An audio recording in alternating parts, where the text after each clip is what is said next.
Hello, this is Josh Belk with the Belk on Business podcast. Thank you once again for taking a few moments to listen in today. We're going to talk a little bit today about what you need to do, or maybe some things you need to consider when trying to find a tax professional for your business.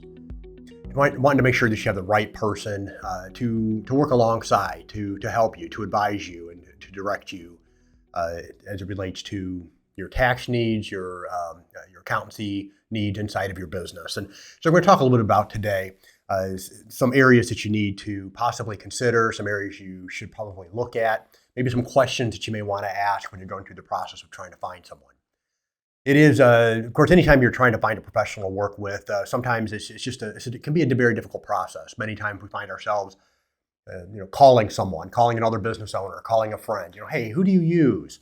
I know for many of our clients, they come to us through referrals primarily, and most of the time it just comes exactly through that. Someone looking for someone who kind of knows their industry and is responsive and is helpful and can help provide them direction, and so that connection gets made.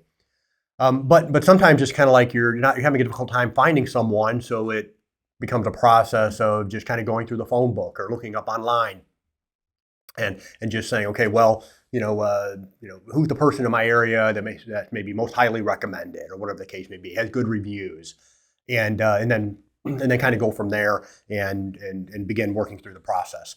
But I think maybe we need to consider maybe a few other maybe questions to ask, a few other areas that we should look at and consider when we're going about trying to find primarily a tax professional. And I'm going to kind of focus in the area of tax, although a lot of this will spill over into general accountancy as well. And so how do you go about finding a tax professional for your business? Now, I'm not talking about individual preparers here, trying to find someone to prepare your tax returns. For most people, if you're listening, and you just have W-2 income, that type of thing, you really could probably just sit down and figure it out and do it yourself. It's pointless to go and pay hundreds of dollars to one of these tax mills to have your return done. Many times you can do it yourself, or find somebody small and local who can help you and kind of sit down, and may cost you $100 or $200 to get your return done and it gets taken care of. So really kind of focusing today on finding a tax professional for your business, for your specific business. So number one, I think, and most importantly, make sure that your tax preparer, your tax professional, your tax accountant is actually licensed. And it's just kind of one of those things that sometimes you can find people out there, I've been doing returns for years, and they're kind of maybe doing it in the basement of their house, or whatever the case may be, at their kitchen table, and maybe even have a small little bookkeeping office, whatever the case may be, and they just kind of do tax returns. Now, you want to make sure that individual is licensed. This is extremely important because there's only a few different types of people, types of licensed people that can literally represent a client in front of the IRS. And that is an enrolled agent, which is actually licensed by the IRS. That's a CPA, or certified public accountant, which is licensed by a state. And then you can also find a tax attorney, which is also licensed by the IRS, or a state attorney, of course, barred in the state that they operate. So we want to make sure that your tax professional, your tax accountant, is actually licensed. Now, enrolled agents are enrolled to practice in front of the IRS. They are the tax experts. They are the ones that their license is specifically for tax, specifically with the IRS. And so those are the ones generally that, if you're looking for someone maybe the best in the area of tax, they're going to be an enrolled agent. Next is going to be a certified public accountant. Now, CPA, they can do taxes. Most of them, however, focus really in other areas, in advisory, in providing audits, things of that nature, in consulting. But you can find CPAs, and there are a lot of firms out there that do a very good job with tax as well. However, they are licensed by the state, and their focus may not be at all on tax. We actually have CPAs as clients here at the firm level. CPAs that don't operate at all in the world of tax. They don't want to do their own taxes. They're investing in other things. They just don't know it, so they may send it and do send it to our firm. So making sure that the individual is licensed. There's a lot of people out there right now calling themselves, profit coaches, or just coaches, finance coaches, business coaches, whatever the case may be. Most of them are not licensed. Okay, so you want to make sure. And I'm talking even to the level of handling your payroll. Okay, so your payroll forms, your payroll documents, those types of things. They may be perfectly capable to do it, but guess what? If there's an issue, they can't even call the IRS on your behalf and talk and address and deal with the issue. Okay, so just first of all, make sure that that individual is actually licensed. Secondly, do your research. In this day and age, I mean, with the internet, things going on, go and review their content. If they put out a blog, if they have a podcast, whatever the case may be. As an accountant, of course, I have this particular podcast, and I have a lot of content out there. So you can go through and you can learn a lot about, my perspective on things, and whether or not it's kind of a situation where you may feel like, hey, this guy is likable, somebody I feel I can work with. Okay, or you may say, okay, this guy's a total jerk. I don't think he really knows what he's talking about, whatever the case may be. But go through and look at their content. Be a little creepy, okay? Go to their social media pages. Kind of take a look and see whether or not they're the type of person that you may want to consider working with. Okay, but definitely review their content. If they have a blog, if they have, maybe they spoke somewhere and they published it. Maybe they have articles. They have a podcast, whatever the case may be. Just do your research. And try to learn a little bit about them before you ever even pick up the phone, and try to determine whether or not this is somebody who may have the knowledge that you need in your area, and if they truly do know what they are talking about. Number 3, does the preparer know and use technology for productivity, accuracy, and efficiency, both internally and externally? And so everything's going the direction of technology. Of course, AI is getting used more and more, but I'm kind of going on a little bit beyond that. And it becomes, I'll just give you a practical example. I get asked quite often, even here just a few days ago, I need some sort of an app, or I need, some sort of direction on how to keep track of things. And so it may be keeping track of miles, or storing documents, things of that nature. And then also the communication piece. Of course, the IRS until recently, for example, I mean, you couldn't even email back and forth with a revenue officer, that type of thing. Okay, very archaic. It becomes very difficult, and it's really difficult working with the IRS because their technology absolutely stinks. Okay, and so it becomes one of those situations to where it becomes very difficult to work with them. The same thing is true when it comes to the accounting firm that you're going to work with, or the preparer you're going to work with. If you walk in and there's paper everywhere, okay, they're probably going to be very unorganized and probably not going to be very efficient or very good. And beyond that, they're definitely not going to be able to help or direct you or advise you inside of your business on how to properly keep track of things, technology that may help you become more efficient. The technology there to make sure the communication flow is clear and also efficient. So kind of get a feel. I went through and did an audit representation here a few years back, and the accountant that had prepared the return just got in way over his head in trying to do the audit representation. So the what now our client at that point was not was kind of trying to find someone that knew real estate and could do the audit representation. So she ended up calling us and connecting with us, and we went to this accountant, great guy, and probably a very good accountant.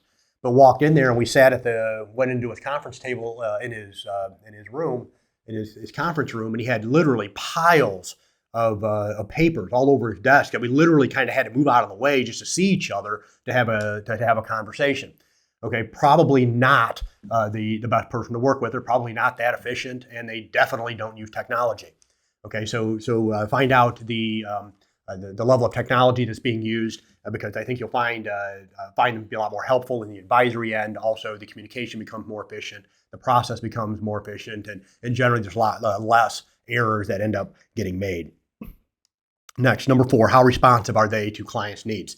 This is one of the top complaints that I get when people call my office, as it relates to why they are leaving their existing accountant or why they're considering leaving.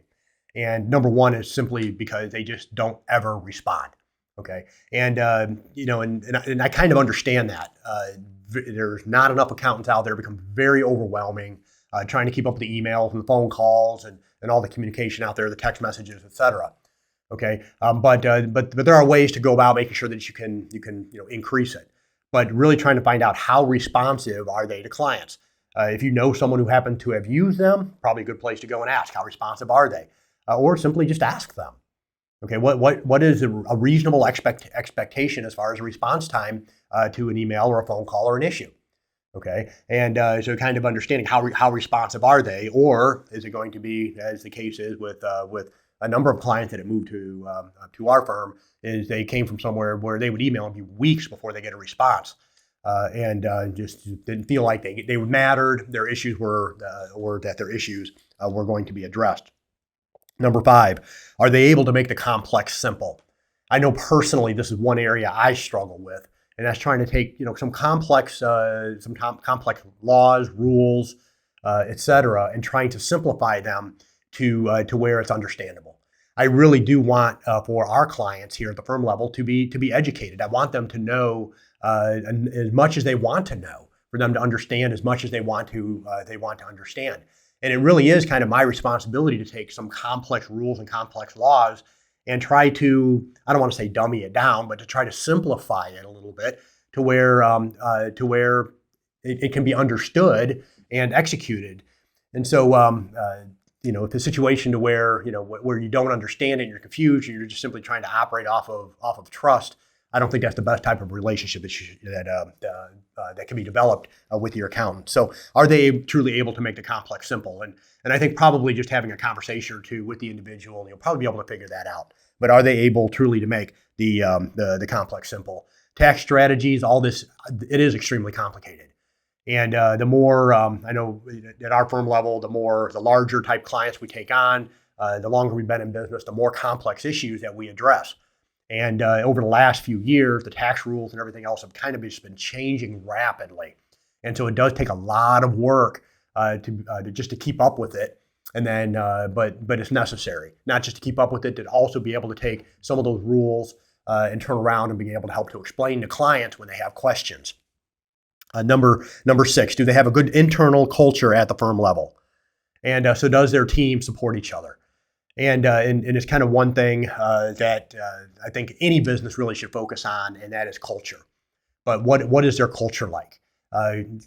Go into their office. Does their team work together? Does their team work together well, or is everyone kind of siloed? It's just an office with a bunch of preparers. You have your clients, I have my clients, and nobody's helping each other. Okay. Do they have the kind of that culture of cohesion, that culture of cooperation? Because if they have that, then if you call and you have an issue or whatever the case may be, that at least that the question's going to get to the person that it needs to get to if they can't answer it themselves. Everyone is kind of on board, knowing a little bit of what's going on, with your account, and can be able to provide you some direction. Many times those questions may be able to be answered by anyone in the firm level, or at least there's that good culture inside to where there's good communication there, to where the issues can get brought up and then you can promptly get the issue addressed. So do they have a good internal culture at the firm level? Number 7, are they able to deliver high quality work in a timely manner? And of course, tax season can be extremely difficult trying to keep up with timelines. But are they the type of firm that they're able to deliver it not just timely, but also quality work? And to where you feel like that deliverable that you're getting, it's quality work. They know what they're doing. It's done in a timely manner. It's not kind of one of those things where you're having to call every couple of days. Where am I at? What's going on? That type of thing. But do they truly deliver good, high quality work? Do they have those processes in place to make sure that things are being looked over, quality control procedures are being followed, and that you're going to receive that deliverable in a manner that is reasonable and timely? Number 8, do they have a network that can support? Do they have a network that can support and assist both them and you for execution of strategies, processes, etc.? This is one area where I think I've been able to deliver more value to our clients in recent years than maybe any other area, and that's simply network. And I do a fair amount of traveling in different groups, that type of thing, through the years, and it's allowed me really to connect with individuals who can develop strategies and execute strategies for our clients to really help them save a lot of money on their taxes. And that's only come through being in certain rooms, making myself uncomfortable, going and talking to people, that type of thing. And because of that, I've really built a vast network. So when somebody calls and maybe I have an idea as far as a tax strategy, or somebody calls and I don't have an answer for them, I'm able to pass along the information, make a connection. And so that network is there to where we're able to serve the client and I think add value well beyond just simply the knowledge that I have. The tax code is way too complicated for anyone to know it all. And even if you could know it all, there's no way in the world anyone can possibly execute it in a way that that would serve the client well. So understanding, when you have that conversation with your client, understanding their avatar, are you the type of person that they generally work with, that type of thing. That's an important question to ask. You may even want to consider interviewing them a little bit, saying, hey, I happen to be in the real estate space, or I'm a doctor, or I have a retail store, I have a warehouse, I have a manufacturing business, I do commercial development, whatever the case may be. Simply asking them, how many of these types of clients do you have, to understand whether or not that they know your type of business. Because kind of going back to tax code is voluminous, is complex. The rules can be different depending on what industry you're in. If they have zero experience in your industry, you probably don't want to work with them. They may be great people, nice, friendly, wonderful, responsive people, but if they don't know your area, then you probably don't want to work with them. But if they are in your area and you want to lean into them, work with them, but also lean into their network as well, because you'll find that that they'll be able to connect you with people, or at least go in and talk to people who can help give you answers, and better answers, and the best answers as it may relate to your particular situation. So once again, just kind of just a few items. How do you go about finding a good tax professional for your business? Number one, make sure they're licensed. Number two, do your research. Number three, knowing if the preparer uses technology well. Number four, finding out how responsive they are. Number five, are they able to make the complex simple? Number six, do they have a good internal culture at the firm level? Number seven, are they able to deliver high quality work in a timely manner? And number eight, do they have a network that can support and assist both of them and yourself? Once again, this is Josh Belk with the Belk on Business podcast. Hopefully this podcast was enjoyable to listen to. Maybe you learned a thing or two. If you haven't already, please consider subscribing. Have a wonderful day.